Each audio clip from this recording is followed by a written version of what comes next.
అక్రమాస్తుల కేసులో జగన్ బెయిల్ రద్దుపై సుప్రీంకోర్టులో విచారణ వాయిదా పడింది. జగన్ బెయిల్ ను రద్దు చేయాలంటూ రఘురామకృష్ణంరాజు పిటిషన్ వేశారు. అయితే సీబీఐ తరపున సీనియర్ న్యాయవాది అందుబాటులో లేకపోవడంతో విచారణ వాయిదా వేయాలని విజ్ఞప్తి చేశారు. దీంతో తదుపరి విచారణను వచ్చే సోమవారానికి ధర్మాసనం వాయిదా వేసింది.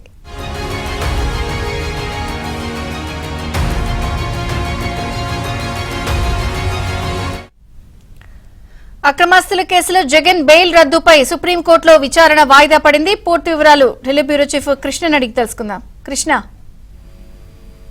చంద్రిక, జగన్ బెయిల్ రద్దు అదేవిధంగా కేసుల బదిలీకి సంబంధించి ఏదైతే డిప్యూటీ స్పీకర్ రఘురామకృష్ణరాజు దాఖలు చేసినటువంటి పిటిషన్ లో సుప్రీంకోర్టులో కీలక పరిణామం జరిగింది. ఈ యొక్క కేసులను విచారిస్తున్నటువంటి ధర్మాసనంలో మార్పు జరిగింది. మరోసారి విచారణ ధర్మాసనం మార్పు జరగటం అన్నది ఈ రోజు జరిగినటువంటి పరిణామంగా చెప్పుకోవచ్చు. గతంలో విచారించినటువంటి జస్టిస్ అభయ్ ఒక, జస్టిస్ పంకజ్ మిత్తల్ ధర్మాసనం నుంచి justice B V Nagarathna, justice Satish Chandra Sharma ధర్మాసనానికి సుప్రీంకోర్టు రిజిస్ట్రీ మార్చింది.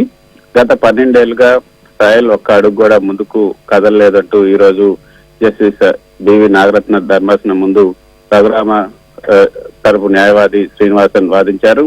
గత 10 ఏళ్లుగా ఒక్క డిశ్చార్జ్ అప్లికేషన్ కూడా డిస్పోజ్ చేయలేదు. ఈ వ్యవహారంలో సిబిఐ నిందితులు ఇద్దరు కూడా కుమ్మక్కై ఒక్క అడుగు కూడా కదలని ఇట్లు లేదంటూ రఘురామ తరపు న్యాయవాది శ్రీనివాసన్ ధర్మాసనం దృష్టికి తీసుకొచ్చారు. మరోపక్క డిశ్చార్జ్ పిటిషన్లపై వాదనలు విని వాటిపై ఎలాంటి నిర్ణయం వెలువరించకుండానే 5 జడ్జీలు కూడా బదిలీ అయ్యారు. ఒకసారి ఇలా జరిగితే దాన్ని యాక్సిడెంట్ అనొచ్చు, మరోసారి ఇంకో కారణం అనుకోవచ్చు. కానీ 5 సార్లు ఇలా జరిగిందంటే దీంట్లో తప్పనిసరిగా కుట్రకోణం ఉంది అన్న అనుమానం కలుగుతుంది.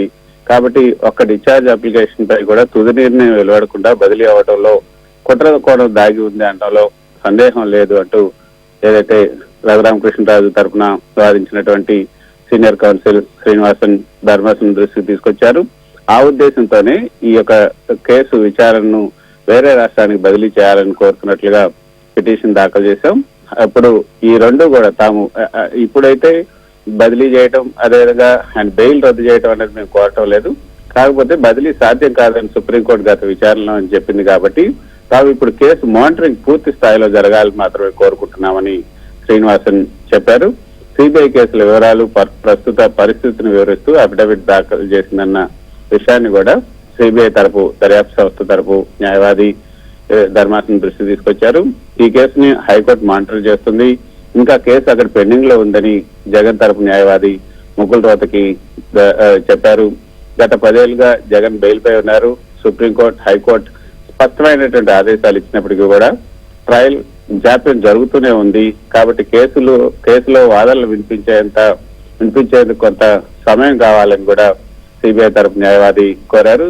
అదనపు సొలిసిటర్ జనరల్ మరో కేసులో వాదనలు వినిపిస్తున్నందువలన ఈ కేసుకు సంబంధించి కొంత వచ్చే వారానికి వాయిదా వేయాలంటూ సిబిఐ తరపు న్యాయవాది కోరడంతో వచ్చే సోమవారం విచారణ చేపడతామని Justice B V Nagarathna, justice Satish Chandra శర్మల ధర్మాసనం తెలిసింది.